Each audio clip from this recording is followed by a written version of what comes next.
খোয়াইয়ের বিভিন্ন শরণার্থী ক্যাম্প পরিদর্শন করলেন পৌর পরিষদের চেয়ারপারসন দেবাশিস নাথ শর্মা। এখনো পর্যন্ত খোয়াই সরকারি দ্বাদশ শ্রেণী বালিকা বিদ্যালয়ে শরণার্থী ক্যাম্পে 100-র ওপর পরিবার আশ্রয় নিয়েছে। যে ভয়াবহ বন্যা পরিস্থিতির সৃষ্টি হয়েছে তার কারণে বিভিন্ন জায়গায় শরণার্থী ক্যাম্প খোলা হয়েছে। খোয়াই সরকারি দ্বাদশ শ্রেণী বালিকা বিদ্যালয়ে শরণার্থী ক্যাম্প পরিদর্শন করেন পৌর পরিষদের চেয়ারপারসন সহ অন্যান্যরা। Report Tripura news 8।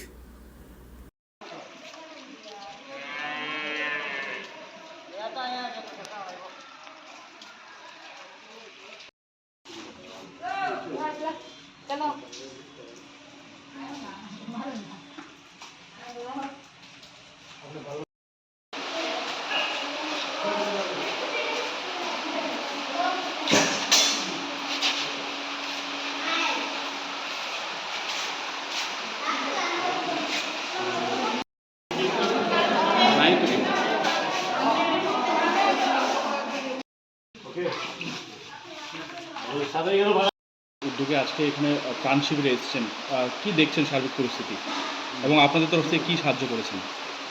দেখুন, কালকে প্রথম দিন থেকে তো প্রচণ্ড বৃষ্টি, কালকে বিকালবেলায় অনেক শরণার্থী এসেছে, আজকেও অনেক শরণার্থী আসছে। তো আমরা লায়ন্স ক্লাব থেকে বিভিন্ন ত্রাণ শিবিরে আমরা গিয়েছি।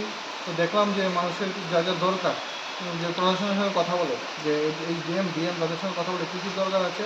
তো ওরা বললো যে আমরা দুপুরের খাওয়াটা আজকে আমরা সরকারের তরফে ম্যানেজ করছি, রাত্রের খাওয়াটা যদি আপনারা তাদের কিছু হেল্প করেন। তো আমরা রাতের জন্য ডিম, পেঁয়াজ, আলু, ঝাল এসব যা লাগে তা আমরা নিয়ে এসেছি। তো এখন আমরা দিয়ে গেলাম। আর দুপুরে যে খাওয়া হচ্ছে আমরা দেখে গেলাম যে কী খাওয়া হচ্ছে ঠিক আছে কিনা। প্রশাসন থেকে এটা সবার সঙ্গে কথা বলে, এখানে কাউন্সিলারও ছিল, ওরাও যথেষ্ট হেল্প করছে মানুষের জন্য, যা যা করা তার করছে।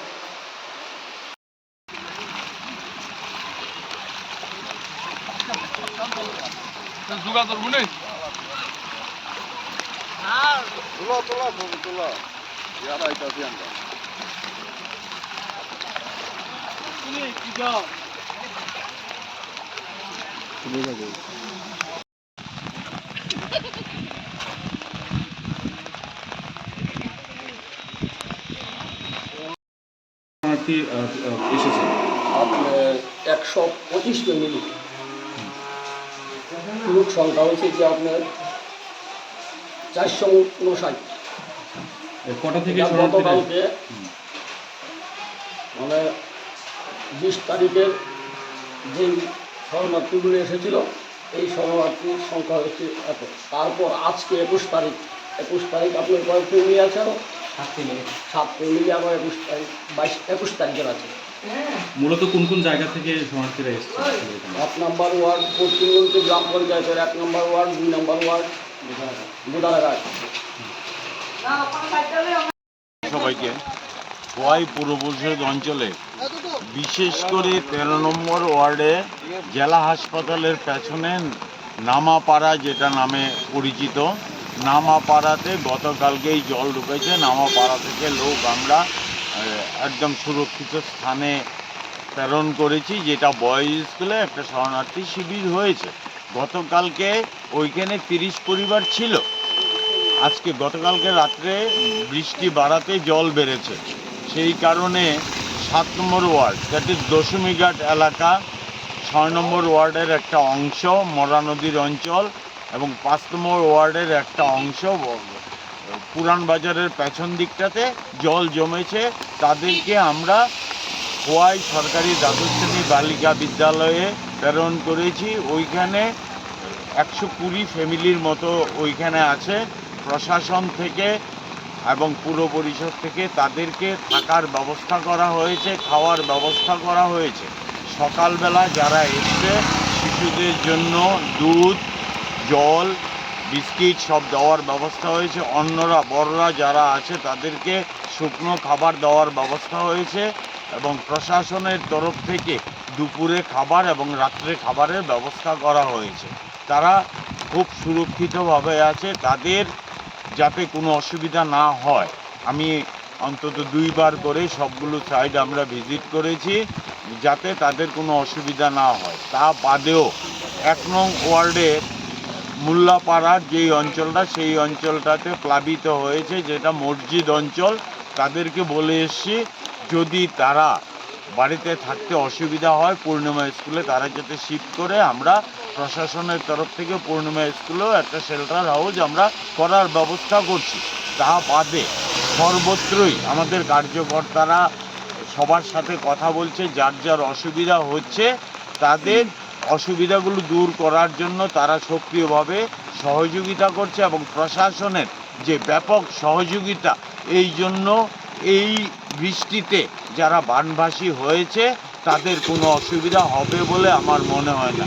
রাজ্য সরকার ঐকান্তিক, রাজ্য সরকারের যে প্রশাসন সেই প্রশাসন ঐকান্তিক, খোয়াই পৌর পরিষদ ঐকান্তিকভাবে তাদেরকে সহযোগিতা করার জন্য আমরা বেরিয়েছি, রাস্তায় বেরিয়েছি। পুর পরিষদের স্টাফ প্রতিটি অঞ্চল ঘুরছে, তাদের যে সুবিধা অসুবিধা সবগুলো তারা দেখভাল করছে। সবাইকে নমস্কার, ধন্যবাদ। তার সাথে খোয়াই জেলাতেও একটা বন্যার আবহাওয়া সৃষ্টি হয়েছে, কি দেখলেন গোটা আজকে সারাদিন ঘুরে? আমরা গতকালকে থেকেই বিভিন্ন এলাকায় খোয়াইয়ের ঘোরাঘুরি করছি। আমরা প্রত্যক্ষ করেছি যে খোয়াইয়ের বিভিন্ন প্রান্তে প্লাবিত হয়েছে এবং যার পরিপ্রেক্ষিতে কৃষকরা ব্যাপকভাবে ক্ষতিগ্রস্ত হয়েছে। প্রায় সবজি এবং ধানের ব্যাপক ক্ষতি হয়েছে এবং পুকুরও ডুবে যাওয়ার কারণে বহু পরিবার যে পুকুরের উপর নির্ভরশীল ছিল সেই পুকুর ডুবে যাওয়ায় সেখানে অনেকেই বিপুল ক্ষতিগ্রস্ত হয়েছে। তবে শরণার্থী আমরা এখন জামিরাতে এসেছি। জামিরা অঞ্চল এমনিতেই নিম্নাঞ্চল, তবে এখন পর্যন্ত কারোর বাড়িতে জল ওঠেনি, কিন্তু প্রায় রাস্তার কাছাকাছি। তো এখন জল কিছুটা কমছে আজকে। গতকালকে থেকে আমরা প্রত্যক্ষ করেছি যে গতকালকে থেকে খোয়াইয়ের বেশ কিছু জায়গাতে শরণার্থী শিবির হয়েছে। দিনের বেলা কিছুটা কম হলেও রাত্রের দিকে যখন জল বাড়তে থাকে তখন আরও কিছু শরণার্থী সেখানে হয়েছে। আমরা খোয়াই সরকারি দ্বাদশ শ্রেণী বালক বিদ্যালয়ে শরণার্থী শিবির হয়েছে, আমাদের পহরমুড়া একটা অঙ্গনওয়াড়ি সেন্টারে হয়েছে, আমাদের শ্রীকৃষ্ণ স্কুলে কালকে হয়েছে রাত্রেবেলা, এবং আজকে আমাদের খোয়াই গার্লস স্কুলে ও সেখানে শরণার্থী হয়েছে। অর্থাৎ আমাদের এই অঞ্চলগুলিতে শরণার্থী হয়েছে। যারা পরিবার পরিজন নিয়ে তারা সেখানে উপস্থিত হয়েছেন, তাদের গবাদি পশু সহ যে সমস্ত বাড়ির গৃহপালিত পশু রয়েছে সেগুলিরও খাবার দাবারের ব্যবস্থা চলছে। প্রশাসন থেকে তাদেরকে যথেষ্ট সহযোগিতা, ক্যাম্পে আসার সঙ্গে সঙ্গেই গুড় এবং চিড়া দিয়েছে, তারপর রাতের খাবারের ব্যবস্থা করেছে, সকালবেলাও টিফিন দিয়েছে এবং দুপুরে খাবারের ব্যবস্থা চলছে।